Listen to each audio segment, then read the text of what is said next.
Hello dear friends, उम्मीद करता हूँ आप सभी ठीक होंगे। आज का जो टॉपिक है वो है एमसीक्यू और नेशनल पार्क्स। बहुत ही इंपॉर्टेंट टॉपिक है। ये जितने भी एमसीक्यूज है आज बहुत ही ज़्यादा इंपॉर्टेंट है और बहुत ही सिलेक्टिव रखे हैं हमने, ताकि आपको एग्जाम में मैक्सिमम बेनिफिट मिले। तो हम करते हैं स्टार्ट क्वेश्चन नंबर 1 से। क्वेश्चन नंबर 1 है आपकी स्क्रीन पे। विच of the following is the India's first marine national park. आपको बतानी है कि इंडिया में सबसे पहली जो फर्स्ट मैरीन नेशनल पार्क है वो कौन सी है। तो आपके पास चार ऑप्शन है, तो आपको मैं 3 सेकंड देता हूँ। इसका जो करेक्ट आंसर है वो है यहाँ पर डी ऑप्शन, ग्रुप ऑफ कुछ नेशनल पार्क यहाँ पर करेक्ट हो जाता है। Option D is the correct. अब कुछ इंपॉर्टेंट पॉइंट्स हैं जो आपको एग्जाम के लिए बहुत ही ज़्यादा इंपॉर्टेंट है। सबसे पहले आपको याद रखना है जो ग्रुप ऑफ कुछ है ये इंडिया की सबसे पहली मैरीन नेशनल पार्क है। और टोटल जो इंडिया में है 6 मैरीन नेशनल पार्क हैं। याद रखना, मैरीन की बात कर रहा हूँ यहाँ पर। टोटल 6 हैं। इनमें से सबसे पहले जो है वो गुजरात में है। ग्रुप ऑफ कुछ आपको याद रखनी है। उसके बाद जो इंपॉर्टेंट है वो है Mahatma Gandhi marine national park, जो कि अंडमान एंड निकोबार आइलैंड में है। ये भी आपको याद रखनी है। और तीसरी जो इंपॉर्टेंट है वो है मलवन मैरीन सेंचुरी, महाराष्ट्र में है। ये सभी 6 के जो जो भी 6 हैं ये, इनके नाम आपको दिमाग में होने चाहिए। इसी तरह गाहिर माथा मैरीन सेंचुरी उड़ीसा में है, ये भी इंपॉर्टेंट है। और जो फिफ्थ है वो है group of Mannar marine national park, Tamil Nadu. और सिक्स्थ में है यहाँ पर Rani Jhansi marine national park, Andaman and Nicobar. ये थे 6 मैरीन नेशनल पार्क जिनके नाम आपको टिप ऑफ द टन होने चाहिए। तो हम चलते हैं क्वेश्चन नंबर 2 की तरह। क्वेश्चन नंबर 2 है आपकी स्क्रीन पे। India largest national park of India is. Largest national park बतानी है आपको इंडिया की। बहुत ही बेसिक सा क्वेश्चन है, इंपॉर्टेंट भी है और बेसिक भी है, आपको पता होगा। इसका जो करेक्ट आंसर है वो है हिमस नेशनल पार्क। ओके, अब कुछ इंपॉर्टेंट पॉइंट्स जानेंगे हिमस के बारे में। हिमस नेशनल पार्क ये लद्दाख में है, लेह डिस्ट्रिक्ट जो वहाँ पर आपको पता होगा। लद्दाख में 2 डिस्ट्रिक्ट होते हैं, करगिल और लेह, लेकिन ये लेह डिस्ट्रिक्ट में है। ये एस्टेब्लिश हुई थी 1981 में। इंपॉर्टेंट है और फेमस फॉर स्नो लेपर्ड, ये आपको याद होना चाहिए। तो हम चलते हैं क्वेश्चन नंबर 3 की तरफ। क्वेश्चन नंबर 3 है हमारी स्क्रीन पे। Which is the smallest national park of India. Smallest national park आपको बतानी है, बहुत ही इंपॉर्टेंट है। इसका जो करेक्ट है वो है साउथ बटन नेशनल पार्क। सी पॉट यहाँ पर करेक्ट हो जाता है। ये जो साउथ बटन नेशनल पार्क है ये कहाँ पर है? ये है located in Andaman and Nicobar. ये चीजें आपको याद रखनी पड़ेंगे। तो हम चलते हैं क्वेश्चन नंबर 4 है हमारे पास। First national park of India. बहुत ही इंपॉर्टेंट है और बहुत ही बेसिक सा क्वेश्चन है, आपको पता होना चाहिए ये फर्स्ट नेशनल पार्क इंडिया की कौन सी है। इसका जो करेक्ट आंसर है वो है जिम कॉर्बेट नेशनल पार्क, जिसे कहते हैं, जिसे हेलीज नेशनल पार्क भी कहते हैं। यहाँ पर करेक्ट आंसर सी हो जाता है, कॉर्बेट नेशनल पार्क। अब कुछ इंपॉर्टेंट पॉइंट्स हैं यहाँ पर। ये जो कॉर्बेट नेशनल पार्क है ये लोकेटेड इन उत्तराखंड, ये बहुत ही इंपॉर्टेंट है, याद रखना है आपको। और एस्टैब्लिश्ड इन 1936 में ये एस्टैब्लिश हुई थी। और फेमस फॉर टाइगर, टाइगर के लिए सबसे ज़्यादा फेमस है। और जो पहला टाइगर प्रोजेक्ट हमने स्टार्ट किया था वो इसी कॉर्बेट नेशनल पार्क में स्टार्ट किया था, ये भी आपको पता होना चाहिए। तो हम चलते हैं अब क्वेश्चन नंबर 5 की तरह। क्वेश्चन नंबर 5 है which state has largest number of national parks. किस स्टेट में सबसे ज्यादा नेशनल पार्क्स हैं? तो ये आपको बताना है। इसका जो करेक्ट आंसर है वो है बी पॉट, यहाँ पर करेक्ट हो जाता है। ओके, तो यहाँ पर बी है करेक्ट, मध्य प्रदेश। मध्य प्रदेश में टोटल यहाँ पर आपको मिलेगा इस वक्त करंटली 12 है, लेकिन बहुत सारे सोर्स बोलते हैं 9, कुछ बोलते हैं 11, कुछ बोलते हैं 12, लेकिन प्रेजेंटली यहाँ पर 12 है। अगर आपको एमसीक्यू पे डाउट है, किसी भी एमसीक्यू पे, आप कमेंट बॉक्स में मेंशन कर सकते हो। आपके कमेंट से सिर्फ आपको नहीं बाकी लोगों को भी फायदा मिलेगा। मुझसे अगर कभी गलती होती है या रीडिंग में या पढ़ाने में, तो आप मुझे बता सकते हो कमेंट में, ताकि बाकियों को भी फायदा पहुंचे आपकी कमेंट से। तो अब हम चलते हैं दोस्तों क्वेश्चन नंबर 6 की तरफ। क्वेश्चन नंबर 6 है हमारे पास। Which of the following is not a world heritage site. बहुत ज्यादा इंपॉर्टेंट है, आपको पता होगा बहुत सारे वर्ल्ड हेरिटेज साइट्स ऐसे हैं जो नेशनल पार्क्स भी हैं। तो ये चीज़ें आपको याद होना चाहिए। अब मैं यहाँ पर और भी बताऊंगा बहुत कुछ। तो सबसे पहले क्वेश्चन इंपॉर्टेंट है, यहाँ पर कौन सी वर्ल्ड हेरिटेज साइट नहीं है। देखो, किलाडू नेशनल पार्क इंपॉर्टेंट है, ये भी है world heritage site. National park भी है और वर्ल्ड हेरिटेज साइट भी है, यूनेस्को वर्ल्ड हेरिटेज साइट। इसी तरह काजीरंगा भी है, इसी तरह है कंचनजुंगा नेशनल पार्क भी है। यहाँ पर रह गया पिंच, ये नहीं है। ओके, तो करेक्ट आंसर यहाँ पर हो जाता है ए। अब ये जो पिंच, इसके बारे में हम थोड़ा जानेंगे। ये लोकेटेड इन मध्य प्रदेश है, ये फेमस फॉर टाइगर है, ये भी आपको याद रखना पड़ेगा। यहाँ पर यूनेस्को की जिक्र हुई, तो यूनेस्को वर्ल्ड हेरिटेज साइट अगर हम प्रेजेंटली बात करेंगे तो 40 साइट्स हैं इंडिया में इस वक्त। यूनेस्को की। और यहाँ पर कन्फ्यूजन होता है बहुत सारे स्टूडेंट्स को। वेटलैंड साइट्स की जो रामसर होते हैं वो 49 है, वो अलग टॉपिक है, प्रेजेंटली 49 है, हाल ही में कुछ ऐड हुई थी, तो वो टॉपिक हम यहाँ पर नहीं छेड़ेंगे। यहाँ पर आपको करंटली याद रखना है 40 जो है यूनेस्को साइट्स हैं, और इनमें से आपको याद रखना है सबसे बड़ा जो कल्चरल है वो तो 32 है। इसी तरह नेचुरल जो है ये सभी के सभी नेशनल पार्क्स ही है, और जो वन है मिक्सड ये भी नेशनल पार्क है, कंचनजुंगा नेशनल पार्क है। और यहाँ पर जो इंपॉर्टेंट है 7 ये आपको याद रखना चाहिए, जो कि नेशनल पार्क्स भी हैं और साथ में यूनेस्को वर्ल्ड हेरिटेज साइट्स भी है। तो इसी तरह काजीरंगा नेशनल पार्क है, ये यूनेस्को साइट भी है और वर्ल्ड हेरिटेज साइट भी है। किलाडू घाना नेशनल पार्क में, इसी तरह मनास है, Nanda Devi national park, valley of flowers भी, इसी तरह Sundarban, great Himalayan national park, इसी तरह वेस्टर्न घाट्स को, ये जितने भी हैं ये नेशनल पार्क्स भी हैं और साथ में ये यूनेस्को वर्ल्ड हेरिटेज साइट्स भी हैं, इसलिए ये इंपॉर्टेंट हो जाते हैं यहाँ पर। तो इसमें जो वेस्टर्न घाट है ये तो आपको पता होगा, ये बायोस्फीयर रिजर्व भी है, नीलगिरी बायोस्फीयर इसी में आता है। तो हम चलते हैं क्वेश्चन नंबर 7 की तरह। क्वेश्चन नंबर 7 है हमारे पास, silent valley national park is located in. बहुत ही इंपॉर्टेंट है, साइलेंट वैली नेशनल पार्क कहाँ पे है ये आपको बताना है। इसका जो करेक्ट आंसर है वो है केरला। केरला में है ये साइलेंट वैली नेशनल पार्क। अब कुछ इंपॉर्टेंट पॉइंट इस पार्क के रिलेटेड हैं।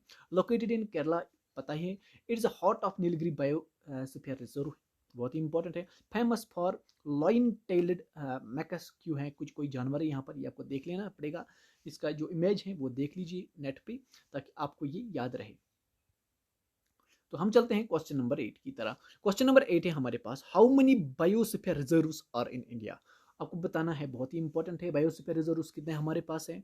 तो आपको तो नाम भी याद होने चाहिए, तो कम से कम आपको इतना याद होना चाहिए कि कितने हैं। इसका जो करेक्ट है वो है 18, यहाँ पर करेक्ट हो जाता है। और यहाँ पर आपको याद रखना है कि फर्स्ट जो बायोस्फीयर रिजर्व ऑफ इंडिया है वो है नीलगिरी बायोस्फीयर रिजर्व, जो कि 1986 में एस्टेब्लिश हुआ था। और ये जो बायोस्फीयर रिजर्व प्रोग्राम है ये लॉन्च किया गया था यूनेस्को की दौरा में 1971 में। इसी के अंडर जो ये बायोस्फीयर्स वगैरह होते हैं इसके अंडर में यही डिसाइड करता है वगैरह।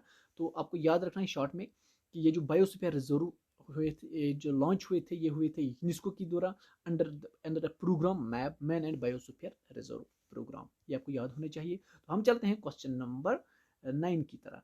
क्वेश्चन नंबर 9 है, बहुत ही इंपॉर्टेंट है, when was project tiger started in India. Project tiger हमने कब स्टार्ट किया था, ये इंपॉर्टेंट है। तो यहाँ पर इसका जो करेक्ट आंसर है वो है 1973। तो 1973 में ये हमने लॉन्च किया था by the government of India under wild life protection act 1972। Important है। जिम कॉर्बेट जो मैंने अभी बोला है, Jim Corbett was the first national park to come under tiger project, बहुत ही इंपॉर्टेंट है। जिम कॉर्बेट जो नेशनल पार्क है, हिंदुस्तान की सबसे पहली नेशनल पार्क है, इसी में हमने पहला जो टाइगर प्रोजेक्ट है 1973 में वो हमने इसमें लॉन्च किया था। और टोटल जो रिजर्व्स हैं इस वक्त टाइगर रिजर्व वो हैं 53। अब यहाँ पर बहुत सारे बच्चे इसमें डाउट खाते हैं, कोई बोलते हैं 50 हैं, कोई बोलते हैं 50 नहीं। अब जब भी इस तरीके का डाटा आता है 53 है या 55, कोई बंदे ऐसे होंगे जो मेरा वीडियो 6 महीने बाद देखेंगे या 1 साल बाद देखेंगे, उस वक्त 55 भी हो सकता है, 57 भी हो सकता है, क्योंकि ये जो करंट बेस पे डाटा होता है ये चेंज होता है। तो इन चीज़ों पर आपको हमेशा जब भी कोई सर आपको पढ़ाए तो ये चीज़ें आपको खुद से डिसाइड करने होते हैं, नेट पे सर्च कंटिन्यू करना होता है ये चीज़ें, ताकि आप अपडेटेड रहो। इस वक्त जो करंटली है वो 53 है। फिर भी अगर आपको डाउट किसी भी एमसीक्यू है, किसी भी एमसीक्यू आप कमेंट बॉक्स में बता सकते हो, नो प्रॉब्लम। तो चलिए हम चलते हैं क्वेश्चन नंबर 10 की तरह। क्वेश्चन नंबर 10 है, in which state of India is the Keoladeo national park situated. बहुत ही ज़्यादा इंपॉर्टेंट है। अब अभी मैं बताऊंगा कि केलाडियो नेशनल पार्क मैंने क्यों मेंशन की यहाँ पर। ये जो केलाडियो नेशनल पार्क है ये राजस्थान में है, ये आपको याद होना चाहिए, बहुत इंपॉर्टेंट है। अब देखो ये मैंने क्यों मेंशन की यहाँ पर। देखो एक तो ये यूनेस्को साइट है, ये बहुत ही इंपॉर्टेंट है, और दूसरी तरीके ये वेटलैंड भी है, बहुत ही इंपॉर्टेंट है। और इसको पहले इसको भारतपुर बर्ड सेंचुरी भी कहते थे, ओके। और ये फेमस है साइबेरियन क्रेन के लिए। तो ये चीज़ें आपको याद होने चाहिए, केलाडियो नेशनल पार्क क्यों इंपॉर्टेंट है। तो ये बहुत ही ज़्यादा इंपॉर्टेंट एमसीक्यू बन जाता है इस तरीके से। तो अब हम चलते हैं क्वेश्चन नंबर 11 की तरह। क्वेश्चन नंबर 11 है आपकी स्क्रीन पे, which national park is famous for one horned rhinoceros. तो ये इंपॉर्टेंट भी है और बहुत लोगों को पता भी होगा। इसका जो करेक्ट आंसर है वो है काजीरंगा नेशनल पार्क, सी पॉट यहाँ पर करेक्ट हो जाता है।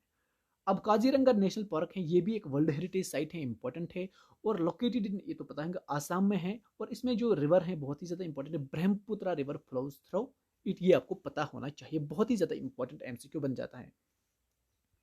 तो हम चलते हैं क्वेश्चन नंबर 12 की तरह। क्वेश्चन नंबर 12 है आपकी स्क्रीन पे, Molem national park is located in which state, किस स्टेट में मोलिन नेशनल पार्क है।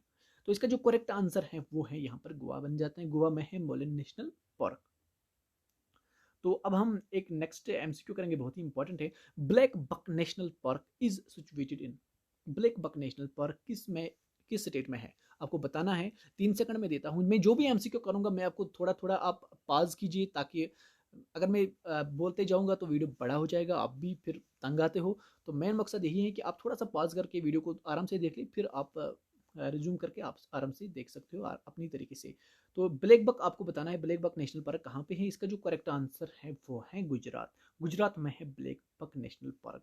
और ये जो इसको विलावाधर नेशनल पार्क भी कहते हैं, और famous for animal black buck, जो कि हिरन जैसा होता है जानवर, थोड़ा सा काला होता है, उसी की तरीके से ये ब्लैक बक एक जानवर है। तो एस्टैब्लिश्ड कब हुई थी, ये 1976। हालांकि ये ज़्यादा इंपॉर्टेंट नहीं है, लेकिन आपको मेन चीज़ बताना है, ब्लैक बक जो नेशनल पार्क है ये किस स्टेट में है, ये आपको पूछ सकते हैं वहाँ पर। तो अब हम चलते हैं क्वेश्चन नंबर 14 की तरह। क्वेश्चन नंबर 14 है, in which state Rani Jhansi marine national park is located. अभी मैंने ऊपर ही बताया आपको, ये मैरीन नेशनल पार्क है, बहुत ही ज़्यादा इंपॉर्टेंट है, और ये है अंडमान एंड निकोबार आइलैंड्स में बहुत ही ज़्यादा इंपॉर्टेंट है। तो इसका जो करेक्ट आंसर भी है अंडमान एंड निकोबार। और ये आपको याद रखना पड़ेगा, अंडमान एंड निकोबार, अगर यूटी की बात करें, यूटीज की बात करें, तो अंडमान एंड निकोबार में सबसे ज़्यादा नेशनल पार्कस हैं, 9 नेशनल पार्कस हैं, इसमें बहुत ही ज़्यादा इंपॉर्टेंट है। और इसमें कुछ इंपॉर्टेंट जो नेशनल पार्कस हैं वो आपको याद होने चाहिए, जैसे कि मिडल बॉटम नेशनल पार्क है, बहुत ही इंपॉर्टेंट है। सैडल पीक नेशनल पार्क है, बहुत ही इंपॉर्टेंट है। महात्मा गांधी और इसी तरह माउंट ह्यूरिट जो है नेशनल पार्क है, ये चीज़ें आपको याद होनी चाहिए। ये सभी अंडमान एंड निकोबार में है। तो नेक्स्ट हम करते हैं क्वेश्चन नंबर 15। क्वेश्चन नंबर 15 है, which is the only floating national park of India. बहुत ही इंपॉर्टेंट है और बहुत सारे बच्चों को पता होगा ये, क्योंकि ये बहुत बार मैंने डिस्कस भी किया है। तो इसका जो करेक्ट आंसर है वो है किलाड़ू, सॉरी यहाँ पर करेक्ट हो जाता है depot Keibul लमजू national park, Keibul लमजू depot यहाँ पर करेक्ट हो जाता है, किबुल लमजू नेशनल पार्क यहाँ पर करेक्ट हो। और ये तो पता होगा आपको, ये लोकेटेड इन मणिपुर है, बहुत ही इंपॉर्टेंट है। और ये रामसर साइड भी है और अंडरग्राउंड ड्रग्स रिकॉर्ड भी है, ये चीज़ें बहुत ही ज़्यादा इंपॉर्टेंट है। तो अब क्वेश्चन नंबर 16 है, बहुत ही ज़्यादा इंपॉर्टेंट है, वेरी वेरी इंपॉर्टेंट क्वेश्चन है, क्योंकि ये करंट न्यूज़ में था, अभी 2020 में ही न्यूज़ में था। Khijadiya wild life sanctuary is located in which state, बहुत ज़्यादा इंपॉर्टेंट है। तो इसका जो करेक्ट आंसर है वो है गुजरात। अब क्यों इंपॉर्टेंट है ये यहाँ पर मैं डिस्कस करूंगा। देखो, लोकेटेड इन गुजरात इंपॉर्टेंट, और इंपॉर्टेंट है यहाँ पर 2020 में ये डिक्लेयर हुई थी रामसर साइट, ये आपको बताना। फरवरी में हुई थी ये डिक्लेयर, तो दैट मीन्स ये करंट चल रहा है, करंट में ही है अभी। तो ये आपको बहुत ज़्यादा इंपॉर्टेंट एमसीक्यू बन जाता है इस तरीके से। और इसके साथ ही एक और एमसीक्यू बन जाता है यहाँ पर, बखीरा वाइल्ड लाइफ सेंचुरी जो है ये भी इसके साथ ही डिक्लेयर हुई थी। 2 साइट्स रामसर साइट्स जो डिक्लेयर हुई थी ये आपको याद होना चाहिए। एक तो है खिजड़िया जो अभी एमसीक्यू है, और दूसरा है यहाँ पर Bakhira wild life sanctuary. Okay, ये चीज़ें आपको याद होनी चाहिए। तो क्वेश्चन नंबर तो अब इतने ही क्वेश्चंस हैं आज के वीडियो में, 16 क्वेश्चंस हैं, बहुत ही ज़्यादा इंपॉर्टेंट एमसीक्यूज हैं। नेक्स्ट वीडियोस में हम और भी एमसीक्यूज लाएंगे ऑन सेम टॉपिक पे, wild life this national parks पे। तो आपसे लोगों से गुजारिश है, आप चैनल को सब्सक्राइब कीजिए, ताकि हमारे जितने भी वीडियोस हैं आप तक सबसे पहले पहुंचे। और इसके साथ ही दीजिए मुझे इजाज़त। Thank you for watching dear friends.